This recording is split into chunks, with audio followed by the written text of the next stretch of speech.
Welcome to round 20 for Supercoach this week, and today we will discuss how the team went, and we're going to look at the players that have a decent 5 round averages. So maybe they're going to have a good run home, but they're just in form. So players you can look at.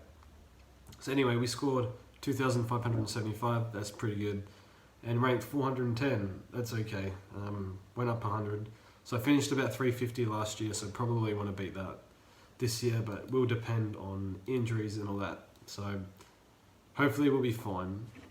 So we get stuck into the team. Not much to discuss. Defense was pretty good. Last week defense gave me nothing. We have Whitfield. We used our last trade on Whitfield, so that him over Wilkie got me about 50-60 points.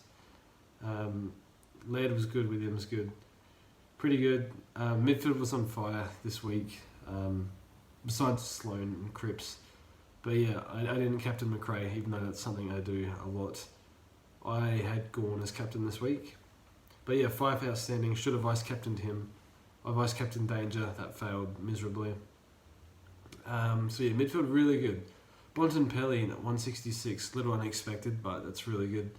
Especially in a loss. McRae is killing it at the moment. I think 138 average since the bye. Grundy gone, pretty good. And then forward line, Marshall's now the number 1 forward, which is interesting. I think him and Dunkley are pretty much neck and neck. Just trying to read the averages there, it's pretty close. So a couple points in that. Boak's not far off, and Dangerfield is not that guy anymore. I don't know if I want to call him king anymore, but that's fine. Robbie Gray probably should have got more, kicked 4 goals, but had a quiet second half. Timmy Kells was good. And yeah, we don't have forward cover. We have Ian Hill, who can swing for a DPP. So as long as Boak and Marshall, Gawn and Grundy don't go down, we should be okay. So that's the team. I think it's a really good team. I think my defence is a little bit close-minded. I didn't look at guys like Hurley. I didn't even look at him. Hurley's playing unbelievable. Didn't really consider Rampy, but couldn't afford him. And ended up paying 600 for Hearn. And yeah, and Lloyd.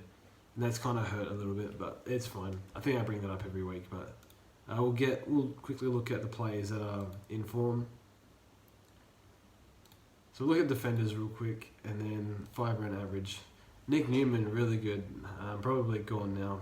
Not much point getting him in after 160, but playing really well, especially under the new coach. Darcy Burn-Jones, whatever. Hurley's been really good, and he's got another 3 games at the MCG. I don't mind that pick. I guess he is kind of injury prone at this stage of his career, but it's only 3 games, it should be fine. Lloyd's played a bit on the wing, I think. I'm not sure how he went this week, where he played. Williams really good. Brodie Smith is a guy I said had to go when he was averaging 75 up until the bye. I think in the 5 rounds leading into the bye. Then played Geelong, played bad, and then since then has played really well. Played a bit more mid-time as well, so yeah, good job if you held Brodie Smith. Whitfield's a guy you want to get in, especially for the Gold Coast game, around 23, although he might get tagged by Shear, but nevertheless, Slocky Whitfield, he'll probably still score really well. Hearn's dropped off a lot, I'm not sure why. Still scoring okay though. And Kate Simpson's not a bad buy for 440k. So look at the mids now. Jackson McRae, unbelievable. Libba keeps getting injured as well, that's kind of helping him. Okay, I didn't expect this. Treloar 128. I suppose he did score 170 against Gold Coast, but that's pretty good. Really good pickup. I didn't really like Treloar much as a pick. I just thought disposal efficiency. So, yeah, I think really good pick if you got Treloar. Probably one I missed out on. Dunkley doesn't really count as a mid. Fife, unbelievable. Oliver's a guy who's flown under the radar a lot this year. A lot of people started him, but people thought, not as good as last year. Melbourne aren't as good. Pretty much very similar output Supercoach-wise. Bond's been unbelievable. Neil, still Lockie Neal's a gun. I think his average is still living off his first half of the year, so he's dropped off a little bit. Prestia, that's interesting. Kelly's dead. I know Tiger's got a few games at the MCG, so Tigers players look like a good buy. Bloody Jack Steele's averaging 110. I used to have Jake Steele, if you didn't follow in the first half of the year, but he had to go because he dislocated his knee in the buys, so whatever. Elliot Yo's been pretty good as well, but even though he's been tagging a little bit. And Warple, wow, it's interesting. Let's look at the Ruckman. I mean, it doesn't really matter. Not sure why Lysette got dropped. I think,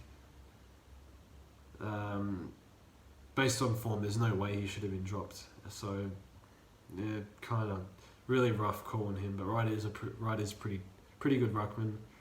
Grundy. Oh man, Goldstein. So if you started Goldstein, Gawn's only 150, 160 points in front on total points. So Goldstein's actually been really good. 130. So I suppose if you... Probably not much reason to get rid of Goldstein, really, if you have him. Just in really good form. It doesn't really matter about these guys. O'Brien's dropped off a little bit in the past 3 rounds. Maybe he's tiring. And look at the forwards. The forwards were pretty tough this year at the start of the year. Dunkley and Rowan 1 and 2 for 5 run averages.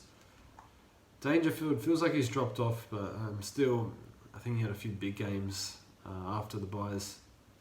Toby Green was a terrible starting pick, but a really good pick right now. Now that looks like he's fully fit, and they need him in the midfield without Cogs and Kelly. Lysette, unfortunate. Boak, really good. Boak was a guy you could probably see dropping off a bit, but no. Warple, really good. I don't know how Walters has not been injured yet. He's due for an injury or suspension, but I think this is an outlier, a bit like Taylor Adams a few years ago. Randomly played 22 games and never got close to it otherwise. Billings has been really good. Heaney, why isn't he injured? Honestly, he's not even training. Credit to him though, he's a superstar. Probably have to pick him next year and hold him. Darling, oh man, if you traded Darling, it was hard not to though. He was playing so bad. I think he had a 2 round average of like 15 or something. That's a killer right there. That's pretty good. So if you got Darling for when he was cheap, that's pretty good. If you held him, well done. If you traded him, I don't blame you. Robbie Gray's been okay. So yeah, that's just looking at those guys. So probably Toby Green in the forward line you want to bring in. Maybe Hurley in defence. It's mostly luck at this point. Just you just need to play it for 3 rounds to score well. But you like the Tigers' fixture, and Giants play the Gold Coast, and they have a nice fixture. Port also have a nice fixture, so that's something to consider. So yeah, thanks for watching, and yeah, I'll see you next week.